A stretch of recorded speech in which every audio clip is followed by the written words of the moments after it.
everybody.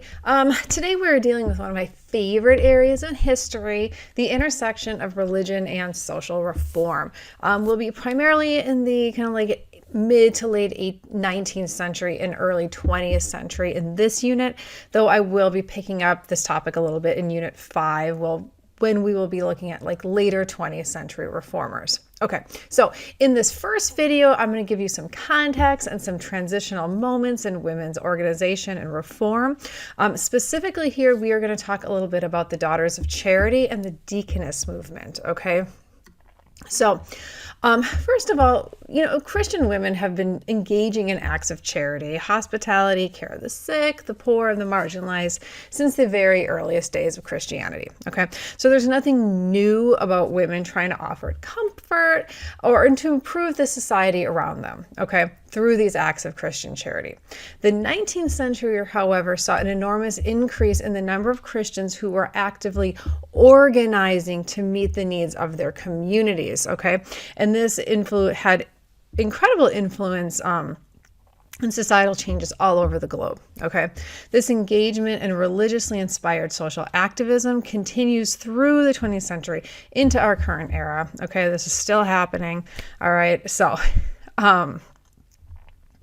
now I want you to remember that, especially in the era that I'm talking about today, this is running parallel to global missions, all right? In fact, in some ways, these social reform movements and global missions are kind of two sides of the same coin, okay? Often domestic reforms were referred to as home missions by different Christian women, and like different organizations would have their foreign missions funds and their domestic mission funds. So kind of keep that in mind too, okay, as I go into this. So, what changes in the 19th century that we see such a difference in how women are doing acts of charity? Okay.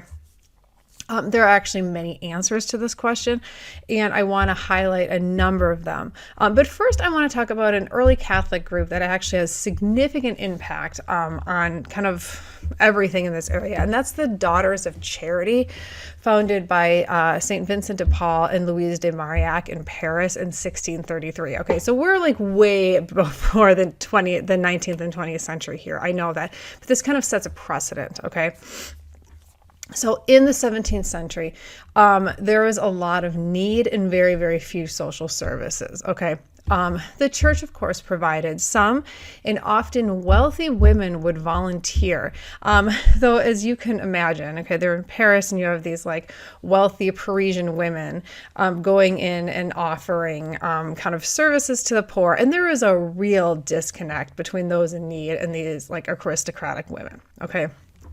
So Vincent de Paul and Marie de Marillac decide that what the city really needs is women that are dedicated to providing social services, that are out in the world, so not cloistered, and could more easily relate to the people they're helping than members of the aristocracy. Okay, so from this idea, the Daughters of Charity are born. This is a group that dressed in monastic garb. You can see them on the screen. The hat's really something. But they weren't typical nuns, okay? They made annual vows so they could leave at any time, okay? And they weren't cloistered, okay? They were out in the world helping people. And this was wildly successful. They quickly expanded. They opened hospitals. They offered training. They provided free meals. They worked to improve prison conditions, okay?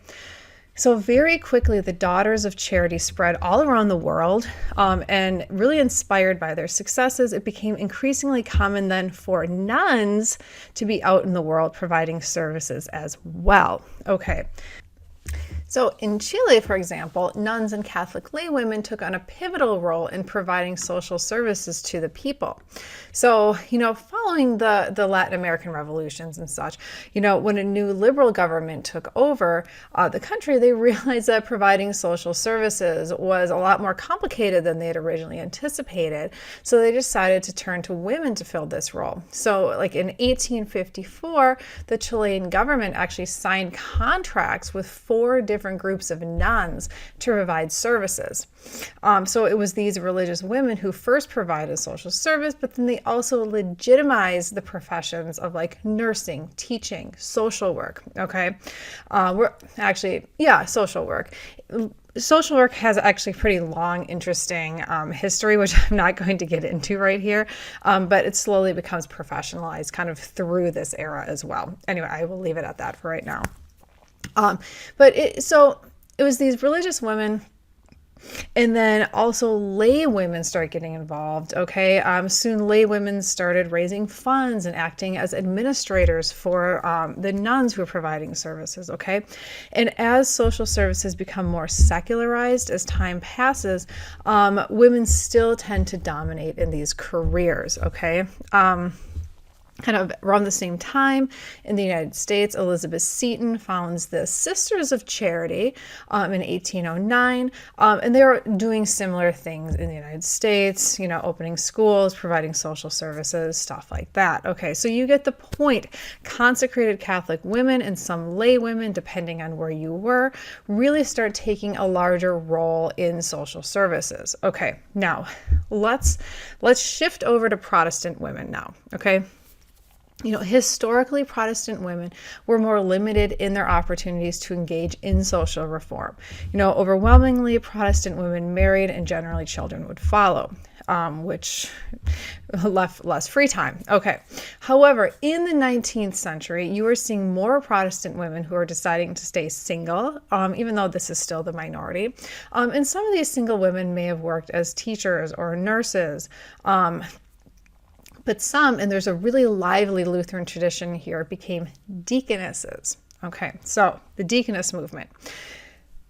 The 19th century brought this renewal of an ancient order that allowed women a larger role within Protestant churches, and that is this Deaconess Movement. Okay, this is different, although connected to the story of women's ordination, though today many deaconesses are ordained. While some historians have viewed the diaconate as kind of a transitional period between Protestant lay leadership and ordained clergy. I view the Deaconess Movement as kind of a parallel movement to women's ordination, albeit with some overlap. Okay. But historically, deaconesses kind of straddled that line that was not quite ordained ministry, but neither was it lay involvement either. The ancient and the modern movements are distinct and should not be confused, though the modern deaconess movement undoubtedly found inspiration in biblical figures like Phoebe and the ancient diaconate. Okay. Actually, the ancient diaconate was actually an ordained role in the church, and modern deaconesses are not ordained, they are consecrated. Okay, so the modern deaconess movement provided space for Protestant women, though, to pursue ministry full-time in a way that was reminiscent of Catholic sisters, but was and continues to be distinct. Okay, they are not just like Protestant nuns. Okay, that is not what they are. Okay, deaconesses were, I'm going to talk about kind of the 19th, early 20th century version of deaconesses here right now, okay? Not modern deaconesses, as in like ones that are around today. Okay, so deaconesses were unmarried women, though today some are married, who worked in ministry often as nurses or in other areas of social services or missions. They were associated with a variety of different Christian traditions, though they were particularly visible in the Lutheran and the Methodist denominations. Okay. They dealt with some issues. They were often misunderstood. People would refer to them as Protestant nuns, but their contributions were and continue to be really significant in the church. All right. Like we talked about in Unit 1, from the Protestant Reformation on, Protestant women were limited in their opportunities regarding ministry. Okay. Some women married pastors and found really meaningful lives as pastor's wife, but that ministry role was completely dependent on marriage and really limited in scope, okay? So for women who did not want to marry, want family, there were very few viable options kind of over the next couple hundred years for active participation in ministry, okay? So this changes with the founding of the German Deaconess Institute in Kaiserwerth, Germany in 1836. Okay. Theodor and Friederike Münster-Fleidner founded the Institute, and they had been inspired by a couple different movements, including a men's deacon movement, Catholic sisters, and Mennonite deaconesses. Okay, the general atmosphere of a religious awakening undoubtedly kind of influenced the founding as well. Okay. So Kaiserwerth was really, really successful. All right.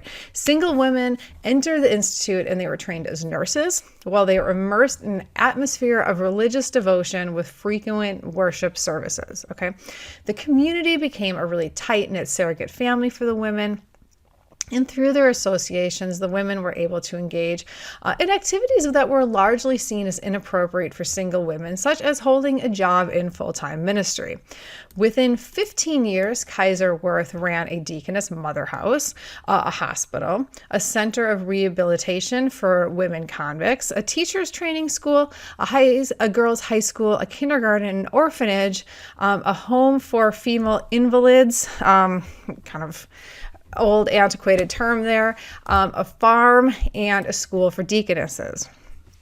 All right, by the 19th century, there were nearly 15,000 deaconesses associated with Kaiserwerth particular, and other deaconess houses started popping up all over Germany.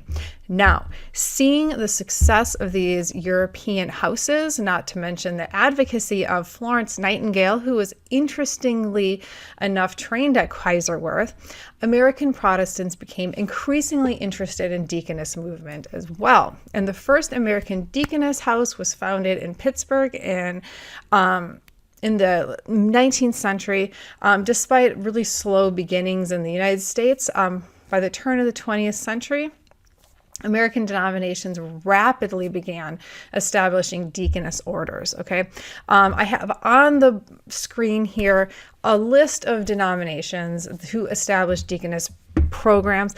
This is not a complete list. There's a lot of denominations out there, and this is just a number of them to kind of show you when they're established. You can really see how they're kind of concentrated here at the end of the 19th century, early of the 20th century here. Okay.